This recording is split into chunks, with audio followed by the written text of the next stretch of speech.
Hare Krishna.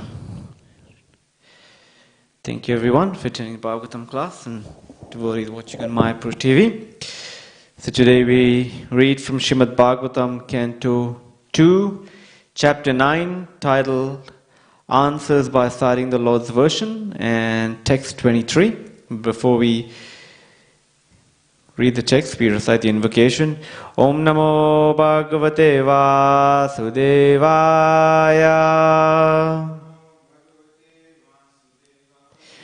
Om Namo Bhagavate Vasudevaya. Om Namo Bhagavate Vasudevaya.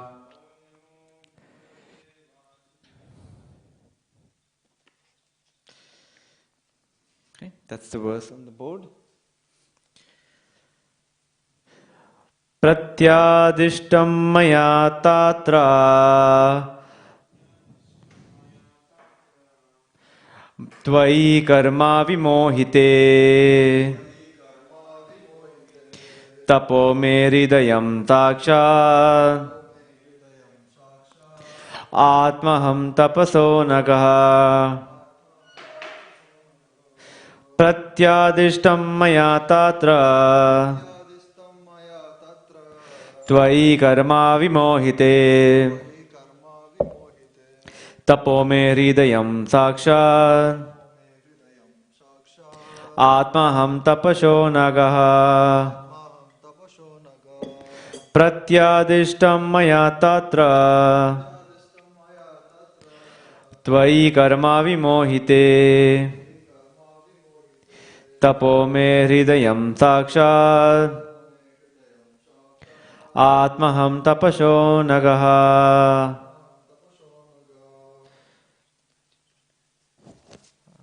Pratyadishtam maya tatra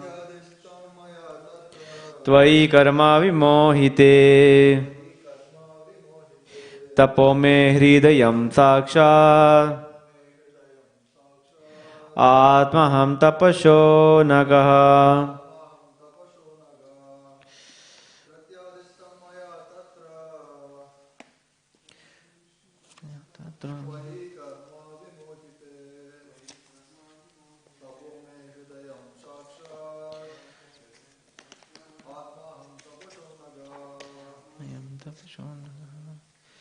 Okay. Word for word translation. Pratyadishtam, ordered. Maya, by me. Tatra, because of. Tvai, unto you. Karma, duty. Vimohite, being perplexed. Tapaha, penance. Me, Hridayam, heart. Sakshat, directly. Atma, life and soul. Aham, myself. Tapasaha, of one who is engaged in penance. Anaga, O sinless one. Translation and purport by His Divine Grace Srila Abhayacharya Bhaktivedanta Swami Srila Prabhupada. Srila Prabhupada ki. O sinless Brahma, you may know from me that it was I who first ordered you to undergo penance when you were perplexed in your duty. Such penance is my heart and soul, and therefore penance and I are non-different. Purport. The penance by which one can see the personality of Godhead face to face is to be understood as devotional service to the Lord, and nothing else, because only by discharging devotional service in transcendental love can one approach the Lord. Such penance is the internal potency of the Lord and is non-different from Him. Such acts of internal potency are exhibited by non-attachment for material enjoyment. The living entities are encaged in the conditions of material bondage because of their propensity for overlordship. But by engagement in the devotional service of the Lord, one becomes detached from this enjoying spirit. The devotees automatically become detached from worldly enjoyment, and this detachment is the result of perfect knowledge. Therefore, the penance of devotional service includes knowledge and detachment, and that is the manifestation of the transcendental potency. One cannot enjoy material, illusory prosperity if he desires to return home back to Godhead. One who has no information of the transcendental bliss in the association of the Lord foolishly desires to enjoy this temporary material happiness. In the Chaitanya Charitamrita, it is said that if someone sincerely wants to see the Lord and at the same time wants to enjoy this material world, he is considered to be a fool only. One who wants to remain here in the material world for material enjoyment has no business entering into the eternal kingdom of God. The Lord favors such a foolish devotee by snatching all that he may possess in the material world. If such a foolish devotee of the Lord tries to recoup his position, then the merciful Lord again snatches away all that he may have possessed. By such repeated failures in material prosperity, he becomes very unpopular with his family members and friends. In the material world, the family members and friends honor persons who are very successful in accumulating wealth by any means. The foolish devotee of the Lord is thus put into forcible penance by the grace of the Lord, and at the end the devotee becomes perfectly happy, being engaged in the service of the Lord. Therefore, penance in devotional service of the Lord, either by voluntary submission or by being forced by the Lord, is necessary for attaining perfection. And thus, such penance is the internal potency of the Lord. One cannot, however, be engaged in the penance of devotional service without being completely free from all sins. As stated in the Bhagavad Gita, only a person who is completely free from all reactions of sins can engage himself in the worship of the Lord. Brahmaji was sinless, and therefore he faithfully discharged the advice of the Lord, tapa tapa, and the Lord, being satisfied with him, awarded him the desired result. Therefore, only love and penance combined can please the Lord, and thus one is able to attain his complete mercy. He directs the sinless, and the sinless devotee attains the highest perfection of life. Om Jnanatimirandasya Gyananjana Shalakaya Chakshurun Militam Yena Tasmai Shri Guruve Namaha Shri Chaitanya Manovishtam Stapitam Yena Bhutale Swayam Rupa Kadamayam Dadati Swapadantikam Vandeham Shri Guru Shri Yutapadakamalam Shri Gurun Vaishnavamscha Shri Rupam Sagrajatam Sahagana Raghunathanvitam Tam Sajivam Sadvaitam Savadutam Parijana Sahitam Krishna Chaitanya Devam Shri Radha Krishna Padan Sahagana Lalita Shri Vishakanvitam Scha He Krishna Karuna Sindhu Dinabandhu Jagatpate Gopesha Gopika Kanta Radha Kanta Namostute Tapta Kanchana Gaurangi Radhe Vrindavaneshwari Urishabhanu Sute Devi Pranamami Hari Priye Vancha Kalpatirubhascha Kripa Sindhu Bhaevacha Patitanam Pavanebhyo Vaishnavebhyo Namo Namaha Jai Shri Krishna Chaitanya Prabhu Nityanandam Shri Advaita Gadadhara Shri Vasadi Gaura Bhakta Vrinda Hare Krishna, Krishna Krishna, Hare Hare, Hare Rama, Rama Rama, Hare Hare, Hare Krishna, Krishna Krishna, Hare Hare, Hare Rama, Rama Rama, Hare Hare, Hare Krishna, Krishna Krishna, Hare Hare, Hare Rama, Rama Rama, Hare Hare.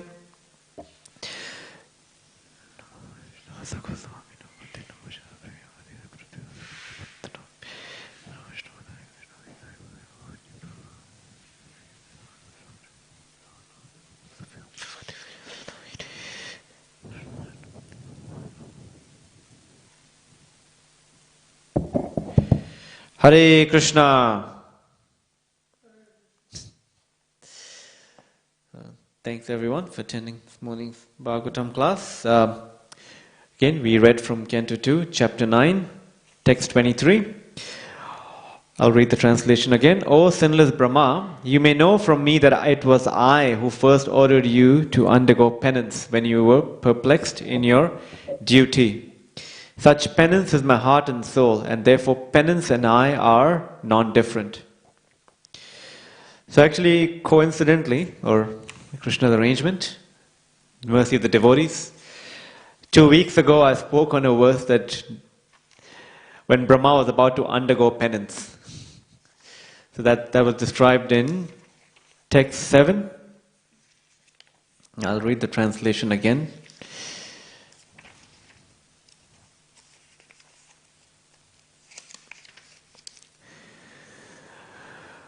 When he heard the sound, he tried to find the speaker, searching on all sides. But when he was unable to find anyone besides himself, he thought it wise to sit down on his lotus seat firmly and give his attention to the execution of penance, as he was instructed. So now here we see, just fast forward 2 weeks later, the Lord has been pleased with Lord Brahma's penance and austerity. And actually it was described in a previous verse in text 20 that Brahma heard, as we know, Brahma heard the two words tapa, and he knew that this was the Lord instructing him to execute penance and austerity. So he sat down and he performed his penances. And why is he performing penances? He's performing penances because he has this task of creating this universe, and he's perplexed as to what to do, so he needs empowerment. But actually the acharyas, or in text 20, the purpose says that his determination to perform penance was not just, the dominant reason to perform penance was not to create the universe, but to please the Lord. And that's the main reason why the Lord appeared before him, being pleased by his determination to please the Lord and to bless him in his upcoming task that he has to perform. So now we read this word penance in so many places in the Bhagavatam. We described earlier. There's so many personalities who undergo penance. The sons of Prachina Bari, Dhruva Maharaj. Also on the extreme side we see Hiranyakashipu performing penances. So what does penance actually entail? Tapa in Sanskrit actually means austerity or penance, and one accepts penance, one accepts what penance actually entails is one accepts some form of hardship to achieve some sort of future reward. A lot of times, like for us, even in the mundane world, for people that are studying, for them studying is a penance because they have to undergo such, they have to restrain themselves from so many things just to achieve what they want to achieve. Even to take another example is athletes, people that are bodybuilders, they have to lift 200 kilos, they have to undergo training, so much discipline, just because they can be on the stage for 2 minutes and say, "Oh, we won, we won this championship," or whatever. So penance is inevitable for us to achieve anything in this world, but we undergo, as devotees, we undergo penance to please Krishna. I was remembering a few weeks ago, the great Kanasham Prabhu was referring to an exchange he had with His Holiness Devamrita Swami regarding book distribution.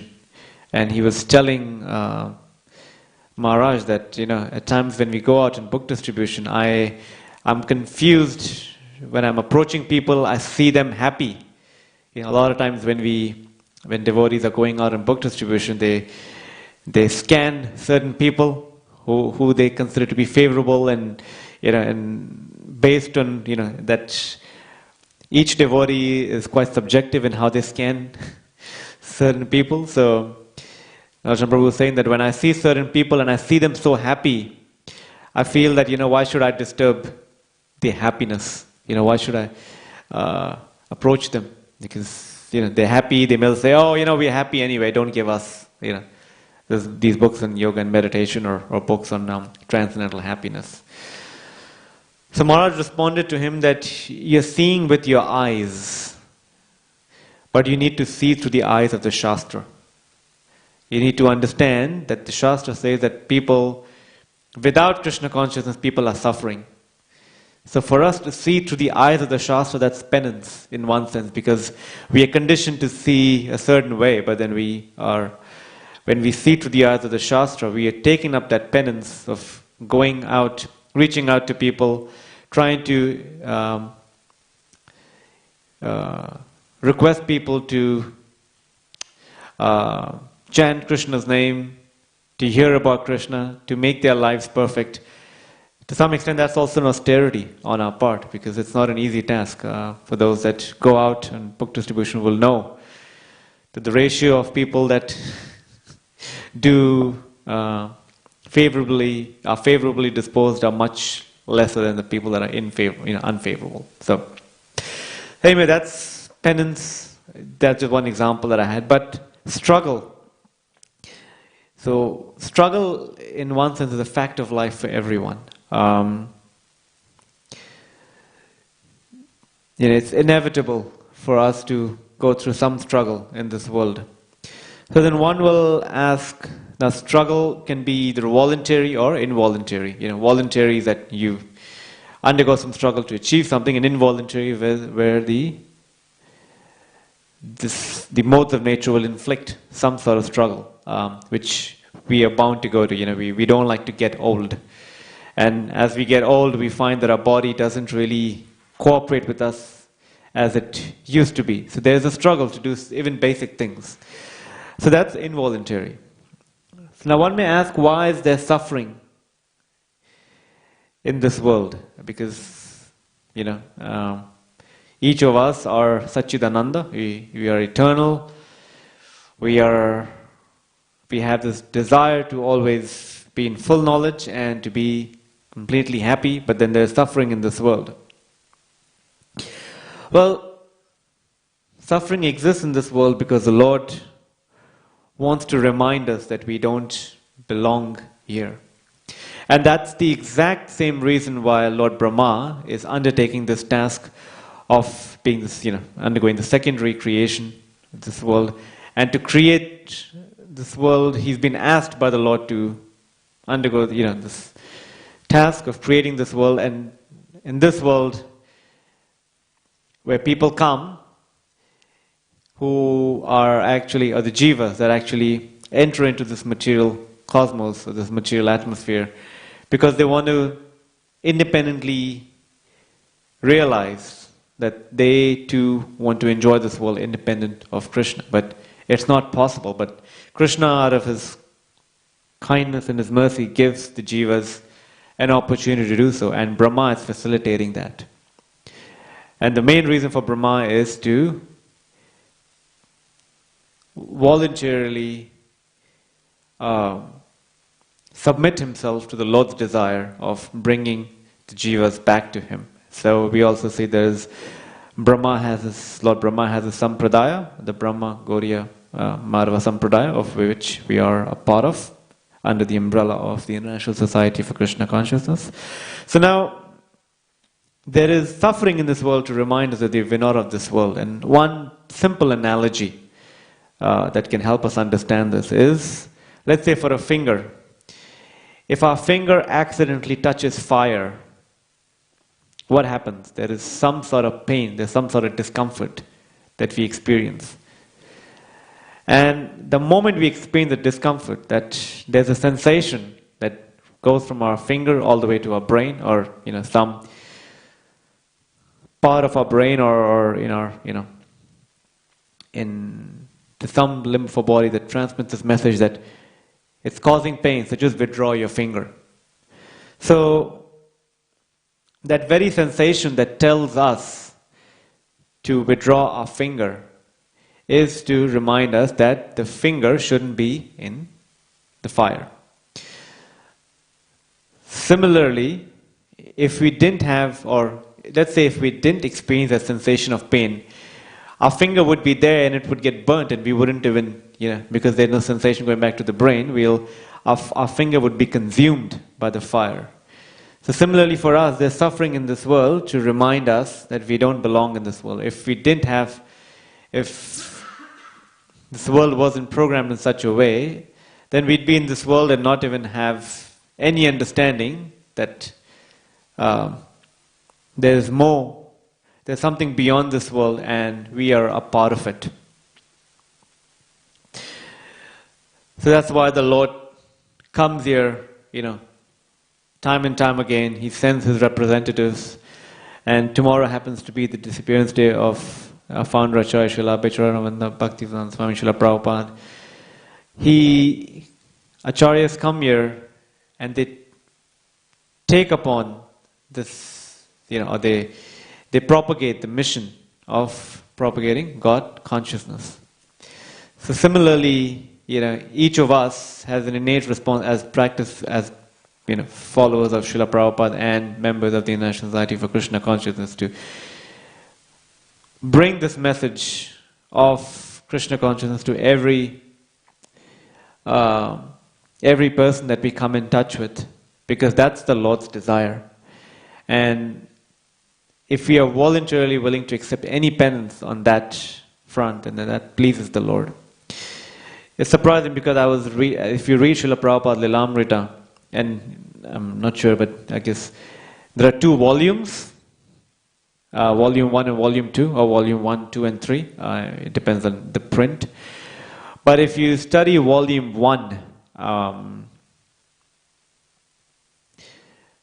that volume is actually titled, and actually that volume has been, subdivided into, little, just smaller portions. It's called A Lifetime of Preparation. And it speaks about Prabhupada's time in India. And it's titled A Lifetime of Preparation. And actually you would see that the time, from the time Prabhupada took initiation from his spiritual master Bhaktivedanta Saraswati Thakur up until the time he departed for the US, you'll get to read the austerities, the challenges, and all of the difficulties that Prabhupada had to go through just to establish some sort of foundation for him to come to the West.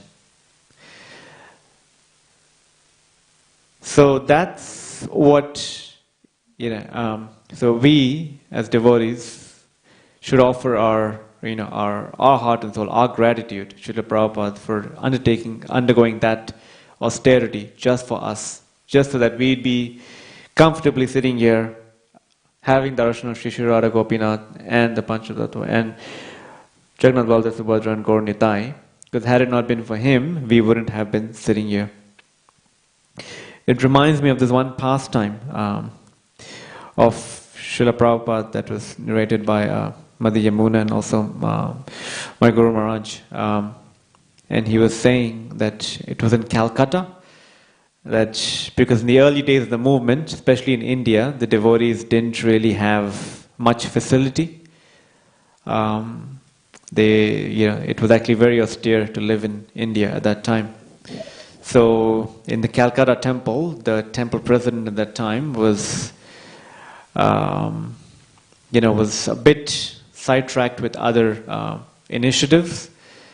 So actually the devotees they weren't even having proper prasad. There were times, and there was this one devotee, forget his name, and if I remember correctly, he belonged to the Hell's Angels gang. He was big. So he was suffering from so much of malnutrition that what he would do was, after the arati, the ghee wicks, he would take, obviously from the arati paraphernalia, he would take those ghee wicks, and whatever ghee that was left on those wicks, he would just consume it just to get some nourishment. That was how austere it was in India. So the devotees became very, very disturbed by this, because they felt that they were not being looked after nicely. So they said, okay, what to do? And then finally the news came to them that Srila Prabhupada will be visiting them soon in Calcutta. So they said, okay, we'll wait.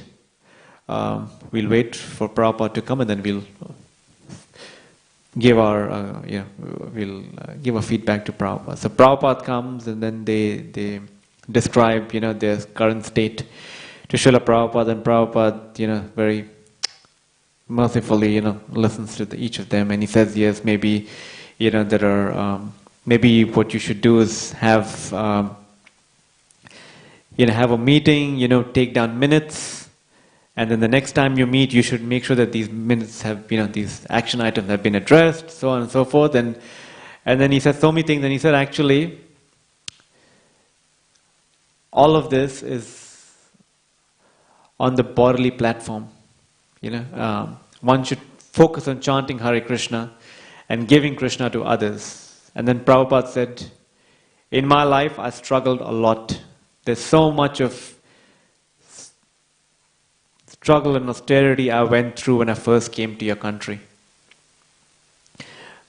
For example, when the devotee, the host that Prabhupada stayed with, Mr. Agarwal's, because they were accustomed to eating meat.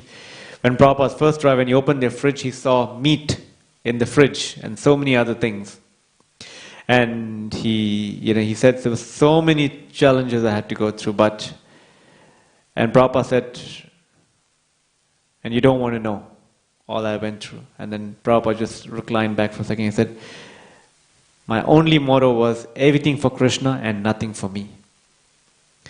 So, on the eve of Srila Prabhupada's disappearance day, we see that, if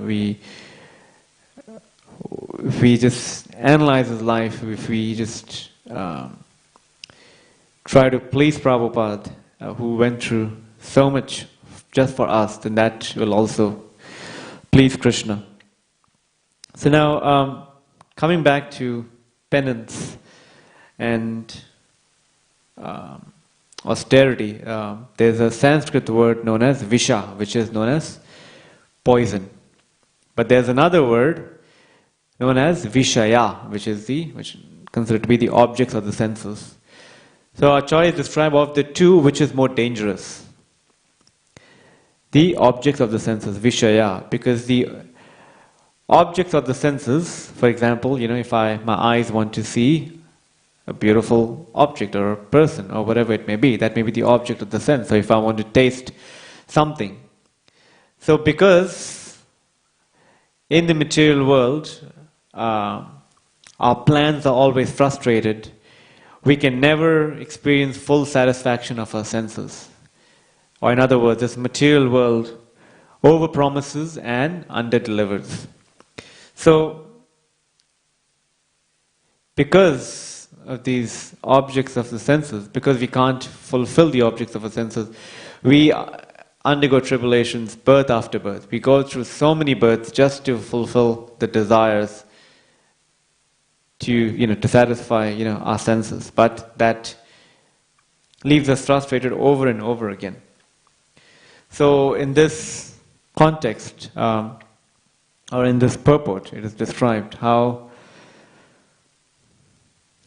devotional service and material enjoyment go ill together. And if any devotee of the Lord is actually sincere to go back to Godhead, but is also having his or her interest in fulfilling the desires of their, just of enjoying this material world, then the Lord takes away their possessions and, puts them through a program of, transformation, which will, in the end, result in them being completely happy and being transcendently situated. Now, when we hear this, it seems a bit inconceivable that, how does a devotee whose possessions have been taken away by the Lord, or whose material life in one sense has been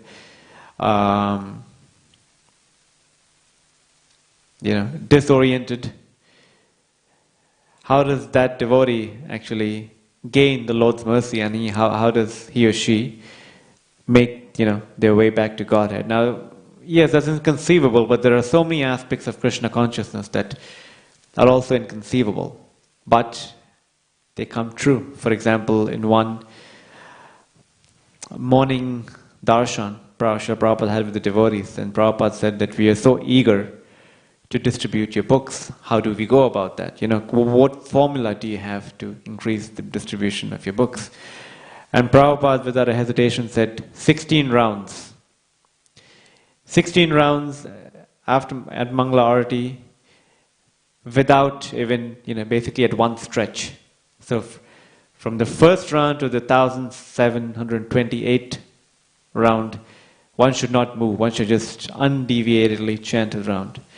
Now, you may ask, okay, what's the relationship between chanting one's rounds attentively and distributing Srila Prabhupada's books? At face level, it doesn't really make any sense, but it's inconceivable to us. So similarly, Krishna is,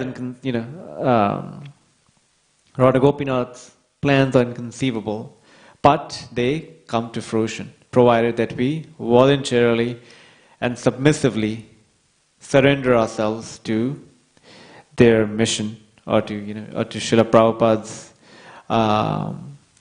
instructions, which are echoed in the Bhagavatam and in Bhagavad Gita. So, if we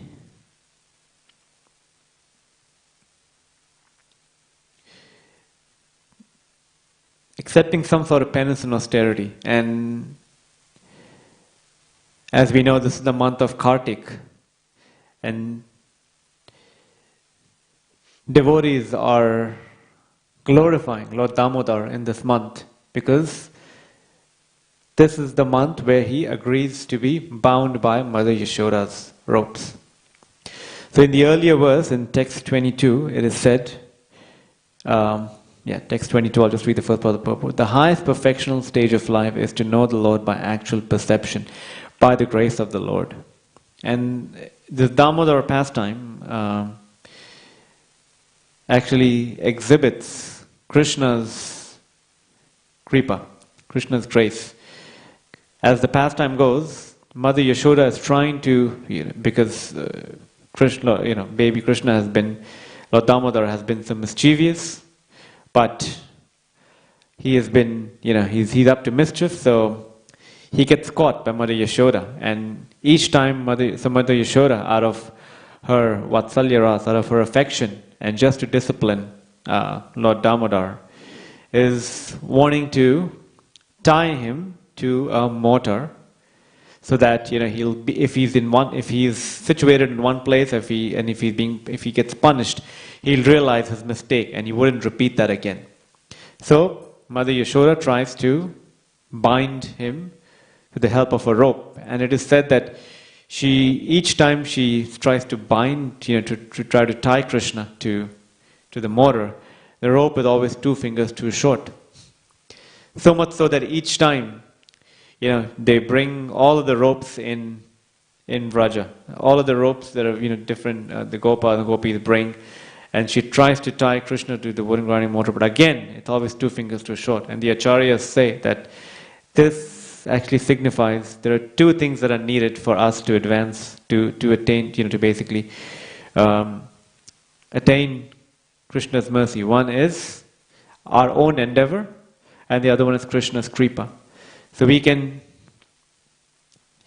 endeavor on our own, we can try our best, but without Krishna's grace, we'll always fall short. So we need these 2 elements just to